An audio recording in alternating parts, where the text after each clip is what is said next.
नमस्कार, स्वागत है आप सभी का एबी स्टार न्यूज़ में और मैं हूं आपके साथ जुबैर चौधरी। वक्त तो चला है देश लाइव का, तो खबर राजनीति से खबर की शुरुआत कर लेते हैं। आपको बता दें कि पीएम मोदी ने पठानकोट में जनसभा को संबोधित किया तो वहीं विपक्ष पर जमकर हमला बोला। आपको बता दें कि पंजाब विधानसभा चुनाव के प्रचार में लगे प्रधानमंत्री नरेंद्र मोदी बुधवार को पठानकोट पहुंचे, जहां अपनी जनसभा की शुरुआत में पीएम मोदी ने जयंती पर संत रविदास को याद किया। तो आगे पीएम मोदी ने कांग्रेस पर जमकर हमला बोला। रैली में पीएम मोदी ने जनता से यह भी कहा कि अगर एक कड़वी बात बताऊं तो बुरा नहीं लगेगा। आगे पीएम मोदी ने कहा कि जिस तरह देश के अलग अलग राज्यों में जनता ने उनको सेवा का मौका दिया, पंजाब ने इस तरह उनको मौका नहीं दिया। बता दें कि मोदी ने पठानकोट की जनसभा में कहा कि मैं पहले यहाँ आया करता था, आपकी रोटी खाकर मैं बड़ा हुआ हूँ। जिस तरह से मुझे बीजेपी को अनेक राज्यों में सेवा करने का मौका मिला, वैसा मौका पंजाब में नहीं मिला। पहले पंजाब में हम छोटे पार्टनर, छोटे दलों के रूप में थे। हमने अपनी पार्टी का नुकसान करके पंजाब के भले की प्राथमिकता दी थी।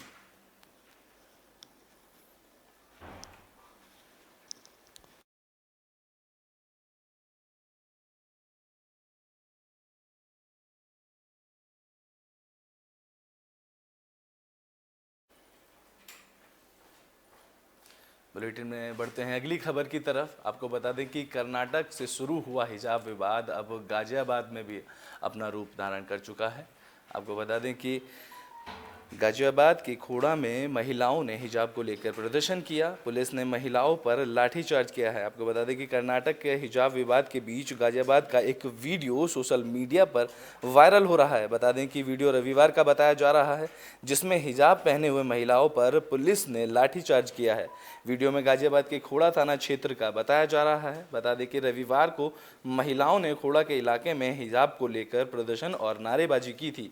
प्रदर्शन में महिलाएं वी वांट जस्टिस और हमारा हिजाब मिलना चाहिए जैसे नारे लिखकर पोस्टर लेके प्रदर्शन करने आई थी। तो ये प्रदर्शन खोड़ा के नवनीत विहार इलाके में हुआ था, जिसको लेकर पुलिस का कहना है कि वहां पर पहले पुलिस के साथ धक्का मुक्की की गई थी और फिर मामले को शांत करा लिया गया था। तो वहीं गाजियाबाद पुलिस की तरफ से सीओ अभय कुमार ने बताया कि ये पूरा मामला रविवार का है। जब पुलिस की टीम पेट्रोलिंग पर थी तो उन्होंने देखा कि 10 से 15 महिलाएं एकजुट होकर प्रदर्शन कर रही थीं। बाद में उनको धारा 144 का हवाला देकर हटाया गया। तो वहीं महिलाओं का कहना है कि पुलिस ने उनके साथ बदतमीजी की और उन पर लाठीचार्ज किया।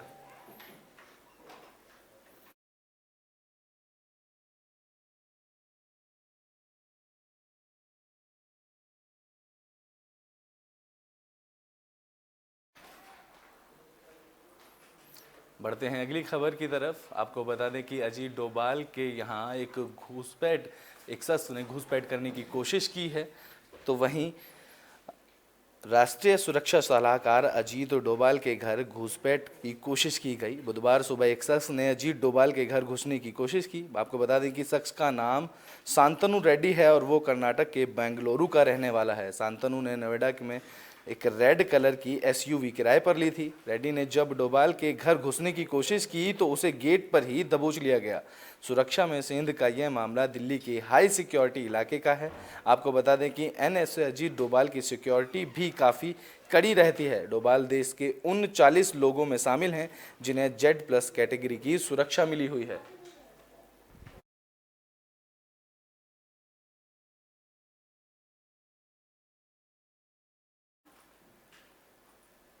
बढ़ते हैं अगली खबर की तरफ। आपको बता दें कि राजस्थान के बूंदी मंदिर में एक पुजारी की मौत होने से वहां हड़कंप मच गया, जिसके बाद उनके बेटे ने मंदिर समिति पर ही इल्ज़ाम लगा दिया। आपको बता दें कि राजस्थान के बूंदी में एक मंदिर में संदिग्ध अवस्था में पुजारी की लाश मिलने के बाद इलाके में सनसनी मच गई। तो वहीं मामला गिंडोली थाना इलाके के भेसखेड़ा मंदिर का है, जहां पुजारी रमेश गोस्वामी की संदिग्ध अवस्था में मंदिर परिसर में ही मौत हो गई। रिपोर्ट के मुताबिक रात पति और पत्नी दोनों ही खाना खाकर सोए थे और कुछ समय के बाद जब पत्नी की नींद खुली तो उन्होंने पुजारी पति को वहां से गायब कर दिया। अब तो वहीं पति जब अपने पति को ढूंढने लगी तो उन्होंने पति को गर्भगृह में तड़पता हुआ देखा। पत्नी ने पुजारी पति को बचाने की काफ़ी कोशिश की, लेकिन इससे पहले ही उसकी मौत हो गई। पुजारी की मौत की सूचना मिलते ही मौके पर पहुंची गेंडोली थाने की पुलिस ने मृतक के शव को अपने कब्जे में लिया और उसका पोस्टमार्टम करवाने के लिए जिला अस्पताल की मॉर्चुरी में रखवा दिया। इसके बाद परिजनों की मौजूदगी में मृतक पुजारी के शव का पोस्टमार्टम किया गया, जिसके बाद अंतिम संस्कार के लिए परिवार लोगों को सौंपकर शव दे दिया गया। पुलिस इस मामले को संदिग्ध मानकर जांच में जुटी हुई है।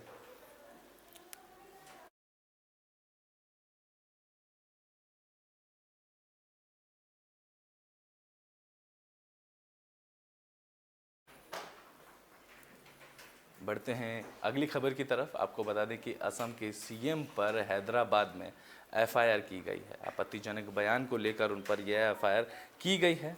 आपको बता दें कि आपत्तिजनक टिप्पणी करने के मामले में असम के मुख्यमंत्री हेमंत बिस्वा शर्मा की मुश्किलें बढ़ती जा रही हैं। आपको बता दें कि अब हैदराबाद में हेमंत के खिलाफ एफआईआर दर्ज हुई है। हैदराबाद में कांग्रेस के प्रदेश अध्यक्ष रेवंत रेड्डी ने हेमंत बिस्वा खिलाफ यह एफआईआर दर्ज कराई है। इससे पहले तेलंगाना के मुख्यमंत्री चंद्रशेखर राव ने राहुल गांधी के वंश पर सवाल उठाने वाली टिप्पणियों पर हेमंत बिस्वा के खिलाफ इस्तीफे की मांग की थी।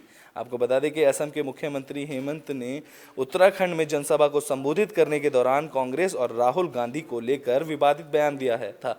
हालांकि इसके बावजूद हेमंत नहीं रुके। उन्होंने दूसरे बयान में राहुल गांधी को अत्याधुनिक जिन्ना कहा था।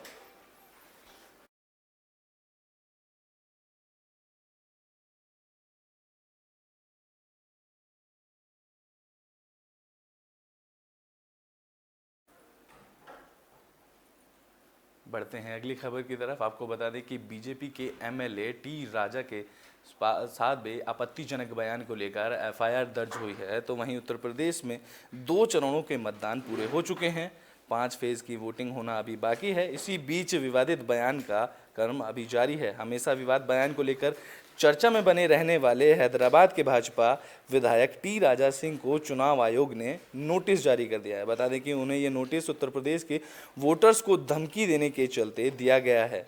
उन्होंने 15 फरवरी को वीडियो जारी कर कहा था कि उत्तर प्रदेश में रहना हो तो योगी योगी कहना होगा, नहीं तो यूपी छोड़कर भागना होगा। टी राजा ने अपने बयान में सीएम योगी आदित्यनाथ को वोट करने की अपील करते हुए कहा था कि जो लोग भाजपा को वोट नहीं करते उनसे मैं कहूँगा कि योगी जी ने हजारों जेसीबी बुलडोजर मंगवा लिए हैं, जिसको लेकर अब चुनाव आयोग ने उन्हें नोटिस जारी कर दिया है।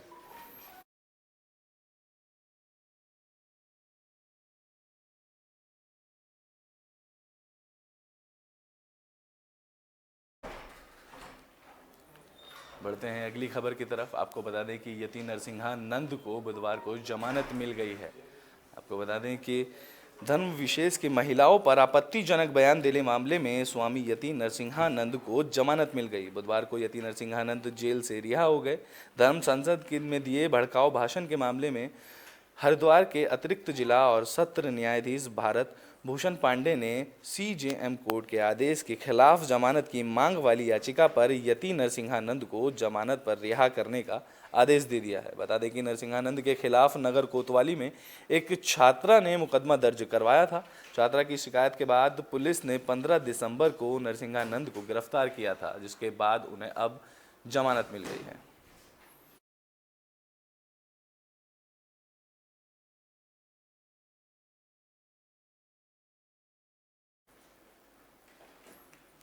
बुलेटिन में बात अब चुनाव की कर लेते हैं। आपको बता दें कि अनुराग ठाकुर ने चुनाव आयोग को नोटिस दिया है।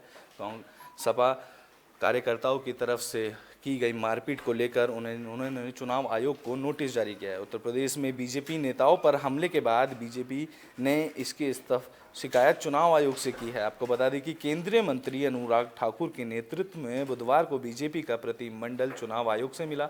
तो वहीं चुनाव आयोग में शिकायत दर्ज करवाने के बाद केंद्रीय मंत्री अनुराग ठाकुर ने समाजवादी पार्टी पर हमला बोला। इस दौरान अनुराग ठाकुर ने कहा कि दूसरे चरण के मतदान के बाद सपा की बौखलाहट देखने को मिल रही है। जनता ने जिस तरह कमल का बटन दबाया उससे अखिलेश का पसीना छूट रहा है। महिला सभा की प्रदेश अध्यक्ष राज्यसभा सांसद गीता साक्या पर हमला हुआ, तो वहीं एसपी सिंह बघेल पर सपा के गुंडों ने हमला किया। मैनपुरी जिले की जिस करहल सीट पर एसपी सिंह बघेल पर पत्थर और डंडे चलाए गए, इन सपा के गुंडों पर चुनाव आयोग कार्रवाई करे। अनुराग ठाकुर ने कहा कि मैनपुरी, इटावा समेत अन्य जगहों के सपा के गुंडों पर मतदान के पहले कार्रवाई की जाए, अर्धसैनिक बलों की तैनाती बूथों पर की जाए। उन्होंने कहा कि दूसरे चरण के बाद अखिलेश यादव को आजम खान याद आ गए, पांचवें और छठे चरण के बाद वह अतीक अहमद और मुख्तार अंसारी को भी याद करेंगे।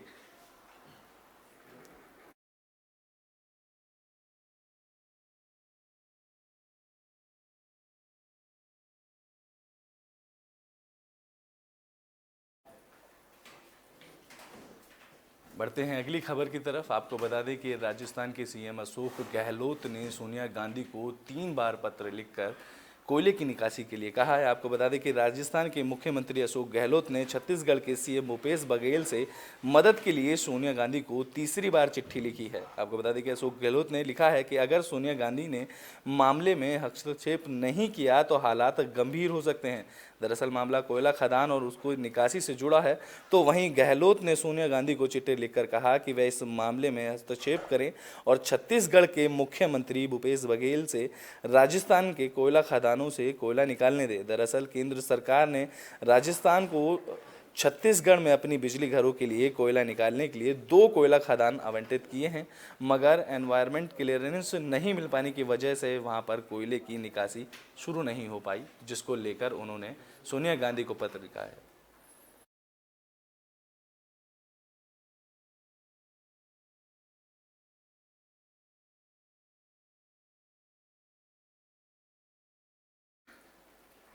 बुलेटिन के आखिरी में बात जमानत की कर लेते हैं। आपको बता दें कि मुख्तार अंसारी को केस में जमानत मिल गई है, तो वहीं गैंगस्टर एक्ट में उन्हें अब रिहा कर दिया गया है। उत्तर प्रदेश के बांदा जेल में बंद मुख्तार अंसारी को माऊ कोर्ट ने 1 लाख रुपए के निजी मुचलके पर रिहा करने का आदेश दे दिया है। साल 2010 में माऊ के दक्षिण टोला थाने में दर्ज केस में मऊ की एमपी एमएलए कोर्ट ने मुख्तार अंसारी को ये जमानत दे दी है। बता दें कि गैंगस्टर एक्ट में अधिकतम सज़ा 10 साल की है और मुख्तार इस मुकदमे में दर्ज होने के बाद से लगातार जेल में हैं, इसलिए कोर्ट ने गैंगस्टर एक्ट के इस मुकदमे में रिहाई का आदेश दे दिया है। लेकिन मुख्तार अंसारी पर अभी भी 2 गैंगस्टर एक्ट के मुकदमे समेत तमाम मुकदमे लंबित हैं, जिन पर फैसला आना अभी बाकी है, इसलिए मुख्तार अंसारी को अभी भी जेल में ही रहना पड़ेगा।